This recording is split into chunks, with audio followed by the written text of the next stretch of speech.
আপনি যদি 5 ওয়াক্ত নামাজ পড়েন, মাত্র 5 ওয়াক্ত নামাজ, অন্য কোনো আমলও না করেন, আপনার গান শুনতে ভালো লাগবে না। ঠিক আছে কথা? আর নবী সাল্লাল্লাহু আলাইহি ওয়াসাল্লাম কোনোদিন কোনো পাপ করেনই নাই, তার সমাজের এত জাহিলিয়াত তার কাছে ভালো লাগবে কিভাবে? এই জন্য তিনি হেরা গুহায় যেতেন। আপনি কি বুঝতে পারছেন কথা? এই জন্য তিনি হেরা গুহায় গিয়ে থাকতেন, একাকিত্ব অবলম্বন করতেন। সমাজের জাহিলিয়াত তার ভালো লাগতো না। এক পর্যায়ে আল্লাহ রাব্বুল আলামিনের পক্ষ থেকে সেই কাঙ্ক্ষিত সময় চলে আসলো, রমাদানুল মুবারক, লাইলাতুল কদর।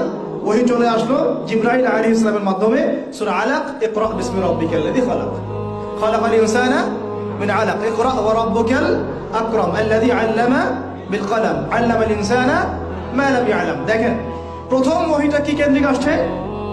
পড়াশোনা কেন্দ্রিক। আল্লাহ পাক কিন্তু বললেন না শিরক করো না, মূর্তি পূজা করো না, ব্যভিচারের কাছেও যেও না, তোমরা একে অপরকে হত্যা করো না, পর্দা করো, যাকাত দাও। আছে প্রথম ওহীতে কি আছে?